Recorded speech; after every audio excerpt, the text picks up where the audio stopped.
If you're trying to move on and it feels like your brain is fighting you every single day, you're not weak, you're not broken, you're just stuck in a very normal psychological trap.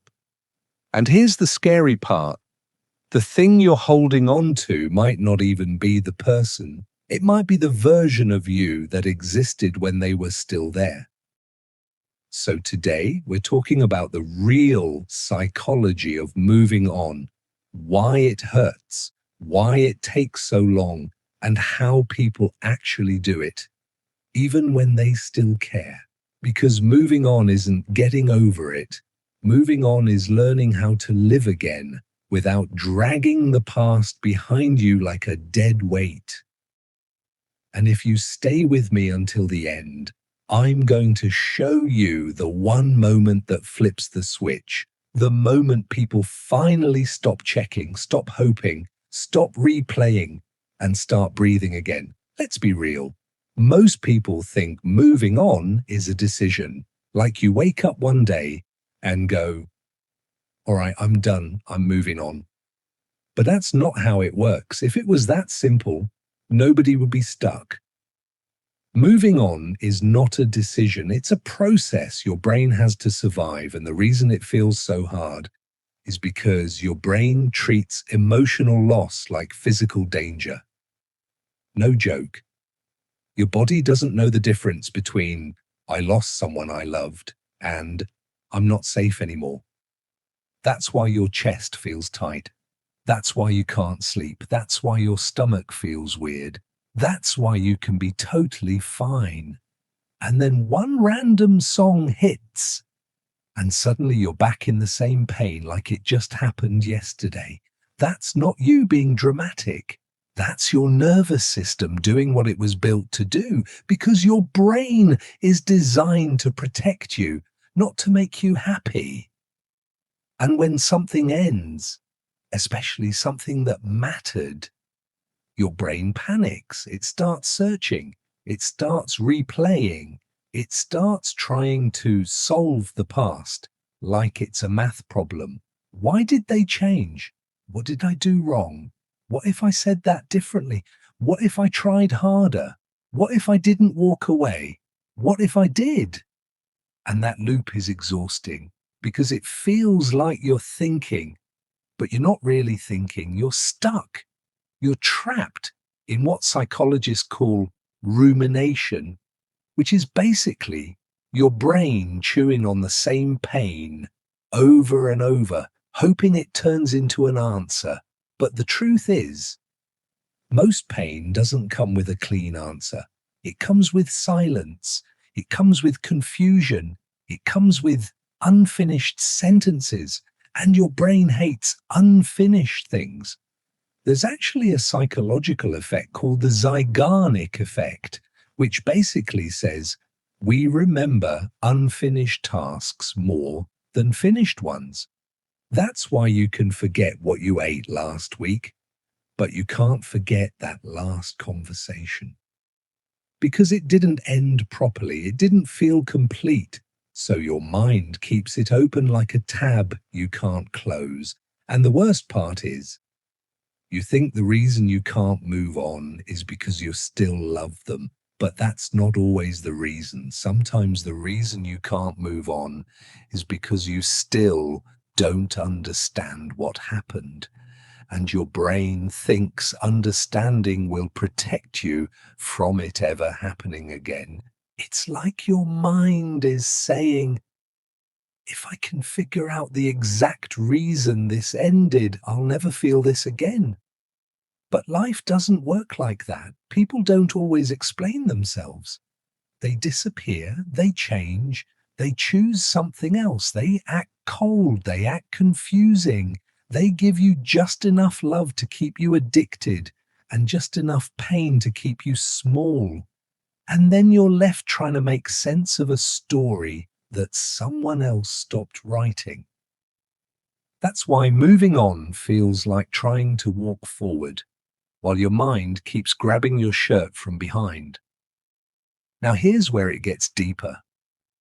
Because moving on isn't just about losing a person, It's about losing an identity. You didn't just lose them. You lost the version of you that existed when you had them, the version of you that laughed more, the version of you that had plans, the version of you that felt chosen, the version of you that believed things could finally be okay. And when they left, that version of you died too. That's why it hurts so much. It's grief. Not just grief for the person, grief for the life you thought you were going to have. And this is where people get stuck for years because they're not chasing the person, they're chasing the feeling, they're chasing the hope, they're chasing the fantasy, they're chasing the almost. And almost is one of the most painful words in the human experience because almost means you were close enough to taste it, but not close enough to keep it. And that messes with your brain because your brain loves patterns. Your brain loves predictability. Your brain loves control. So when someone gives you love and then takes it away, your brain doesn't process it like a normal ending. It processes it like a threat, and it becomes obsessed. This is why people can't move on from situationships. This is why people can't move on from someone who treated them badly. This is why people miss someone they know wasn't good for them. Because the brain doesn't get addicted to peace. It gets addicted to emotional highs and lows. That's called intermittent reinforcement. It's the same thing that makes gambling addictive. You don't win every time, but you win just enough to keep playing. And emotionally, it's the same. They weren't consistent, but they were intense. They weren't stable, but they were exciting. They weren't safe, but they were familiar. So your nervous system becomes trained to chase them like a reward, even if the reward is poison. So when you try to move on, your brain doesn't feel like it's losing a person. It feels like it's losing its drug. That's why you crave them at night. That's why you check your phone. That's why you stalk their page. That's why you read old messages like they're holy scripture. That's why you keep one photo. That's why you keep one hoodie. That's why you keep one memory alive like a candle in a dark room. Because part of you believes if I let go completely, they will disappear forever. And that feels like death. But here's the twist. Moving on isn't about erasing them. Moving on is about removing their control over you. You can remember someone without belonging to them. You can miss someone without going back to them. You can love someone and still accept that they are not for you. That's maturity. That's healing. But it's hard because your brain wants certainty. Your brain wants closure. And most people think closure is something someone gives you, like they sit you down and go, hey, here's why I hurt you. Here's why I left. Here's the truth. Here's the apology. Yeah, good luck with that. Most people don't even understand themselves. They're not going to explain themselves to you. So if you wait for closure, you might wait forever. And while you wait, you stay stuck. You stay emotionally tied to someone who's already gone. You keep your heart on a leash. And the leash is in someone else's hand. That's not love. That's captivity. Closure is not something you receive. Closure is something you create. It's a decision inside you, a quiet one, a painful one, but a powerful one. And it usually starts with one sentence. This sentence right here. Even if I never get the answer, I'm still leaving. That's moving on, not because you got closure, but because you chose peace over curiosity. You chose your future over your past. Now let's talk about something nobody talks about.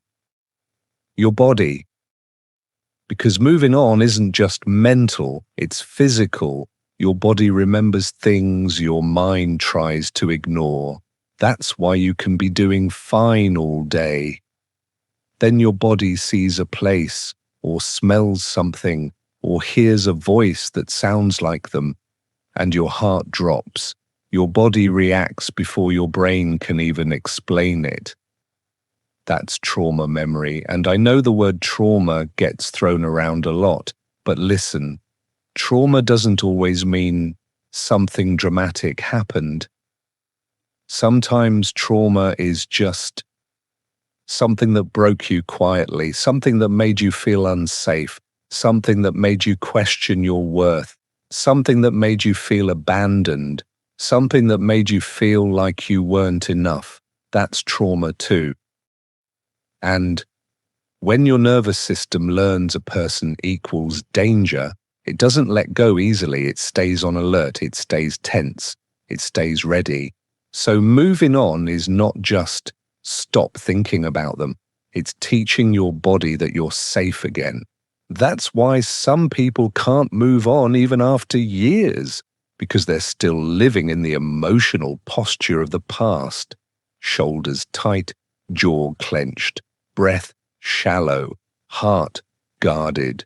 They're not relaxed, they're bracing, and you can't move on while you're still bracing for impact.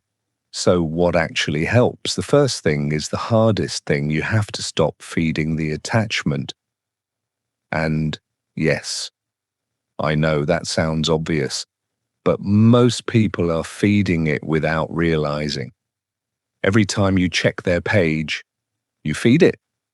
Every time you reread the messages, you feed it. Every time you talk about them for the 100th time, you feed it. Every time you imagine them coming back, you feed it. Every time you keep the door open just in case, you feed it. And the brain is simple. What you feed grows. So if you want to move on, you can't keep giving your mind little bites of the past, because it keeps you hungry. It keeps you craving. It keeps you addicted. And this is why no contact works, not because it's petty, not because it's revenge, but because it gives your brain space to detox. You're basically going through emotional withdrawal. And withdrawal feels horrible at first. You feel restless. You feel anxious. You feel empty. You feel bored. You feel like something is missing, because something is missing. Your brain lost a pattern. And the brain hates losing patterns. But if you keep feeding it, it never heals. It never learns a new pattern. It never calms down. So the first step of moving on is not romantic. It's not cute. It's not poetic. It's discipline. It's you saying, I don't care how I feel today. I'm not going back.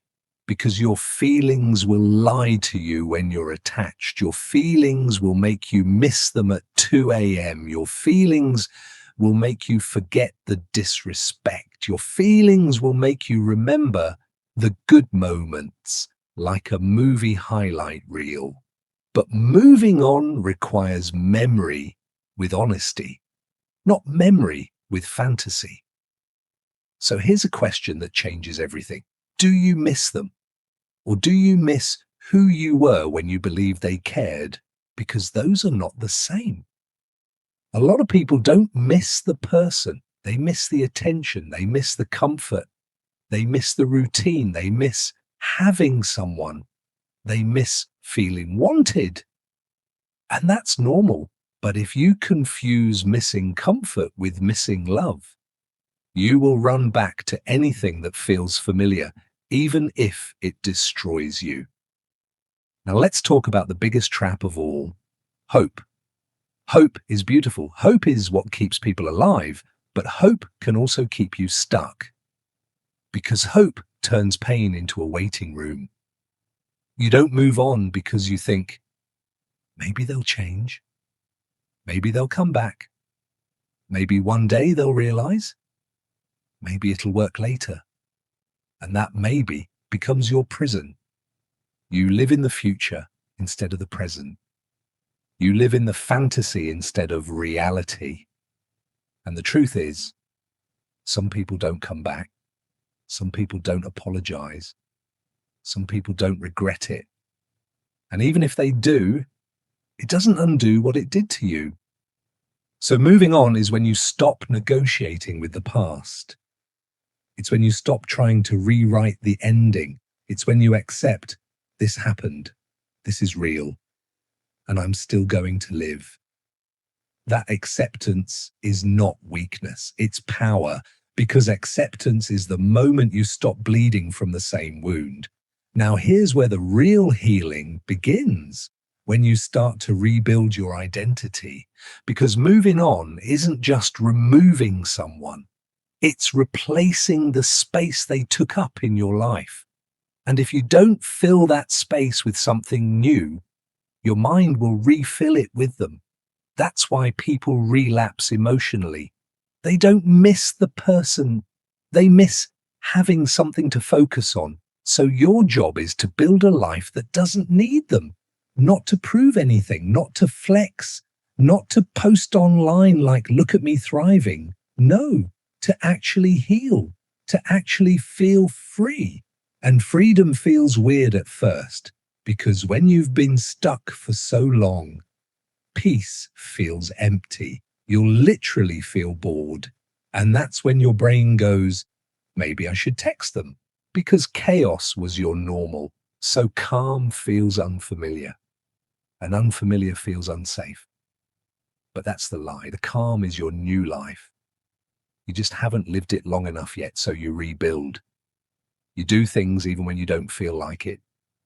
You go outside, you clean your room, you take a shower, you hit the gym, you walk at night, you drink water, you stop listening to songs that stab you in the chest, you stop watching their stories like it's your daily routine, you start making new patterns, because your brain heals through repetition. And the more you repeat the new life, the less your brain clings to the old one. Now, let me say something that might hurt, but it's true. Some people don't move on because moving on would mean admitting they were wrong about someone. And that's an ego wound. It's embarrassing. It's painful. Because you invested. You defended them. You believed in them. You gave them chances. And letting go feels like saying, I wasted my time.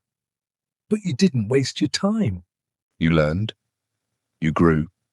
You loved. And love is never a waste, even when it ends.